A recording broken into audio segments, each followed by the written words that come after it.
Baik, berikutnya adalah mengkonfrontir clients ya.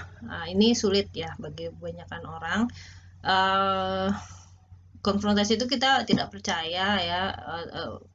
Awalnya mungkin berasal dari ketidakpercayaan kita atau keraguan kita bahwa klien mungkin berkata tidak jujur ya, atau bertingkah laku tidak jujur, sehingga kita konfrontir, kita menyatakan ketidaksetujuan kita, ya dalam tanda kutip ketidakpercayaan kita ya, tetapi dengan bahasa yang lain kita mengkonfrontir antara kata-kata dia, bisa kata-kata ya, bisa tindakan dia gitu ya. Karena di satu waktu dia berkata A, waktu yang lain berkata B, suatu waktu dia bertingkah laku A, suatu waktu bertingkah laku B, nah misalnya itu. Nah, mengkonfrontir ini kita apa namanya, mengcounter opini, perspektif, gagasan klien ya, dalam rangka kita secara hati-hati ya lakukan apa namanya, membandingkan ya, secara hati-hati membedakan gitu, atau bahkan menolak ya, menolak mereka.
Ya, konfrontasi ini penting ya untuk membantu klien mencapai tujuannya, karena kalau dia terus berada um, dalam kondisi misalkan tidak jujur ya, bohong dan sebagainya, itu akan memblok ya, menahan atau apa ya, menghambat progres untuk pencapaian tujuan. Nah, di sini dijelaskan ada beberapa jenis konfrontasi. Yang pertama adalah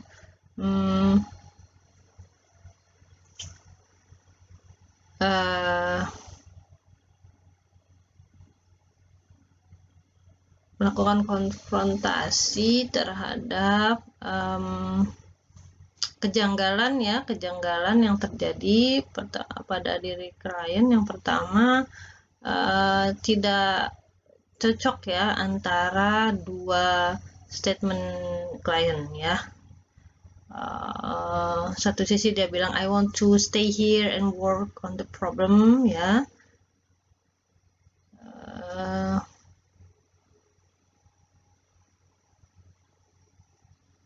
tapi dia juga bilang I really want to go home now. Jadi intinya ada dua perkataan klien yang bertolak belakang ya. Yang kedua adalah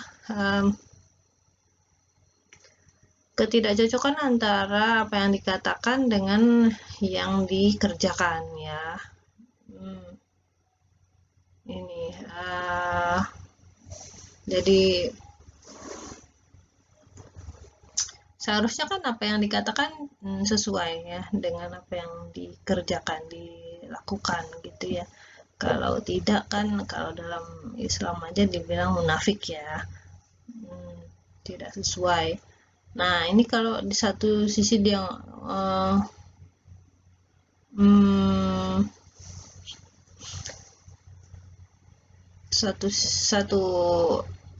satu waktu dia berkata A, kemudian dia harusnya melakukan sesuatu yang sesuai dengan perkataan A itu, tapi kenyataannya dia mengerjakan hal B yang mana itu bertolak belakang dengan apa yang dikatakan ya.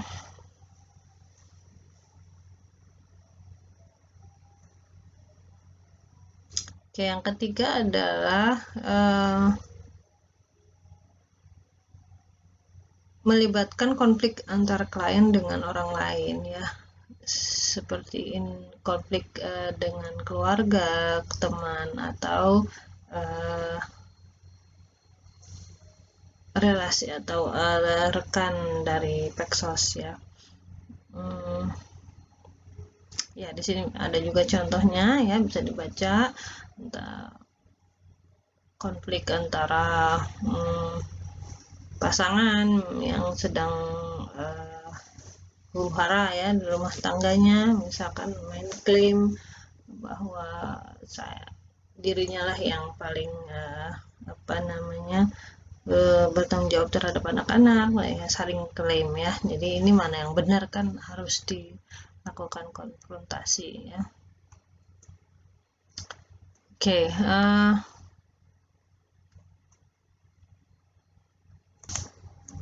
ya di sini Hepworth bilang ya dalam rangka mengidentifikasi ketidakcocokan, selama proses konfrontasi ada 4 komponennya yang harus disertakan.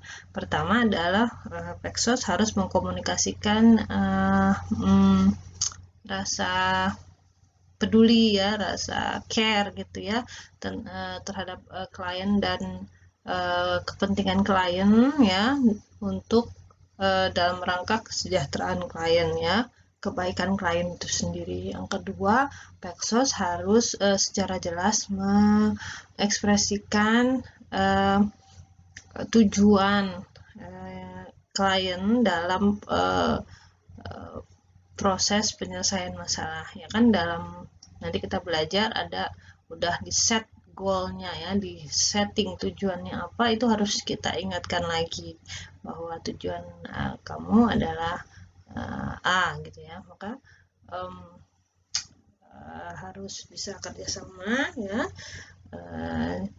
dalam hal ini sehingga proses penyelesaian masalahnya lancar. Kemudian yang ketiga adalah Pexos harus mengilustrasikan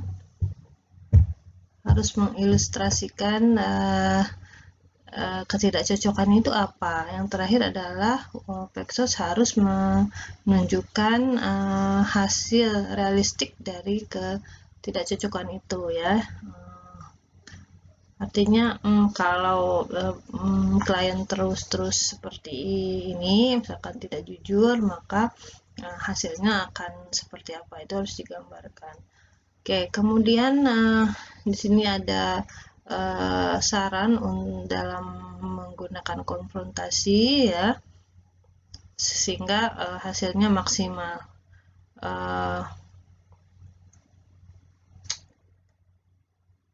Kita harus pikirkan bahwa kita udah punya relasi yang kuat belum dengan klien, sudah terbangun belum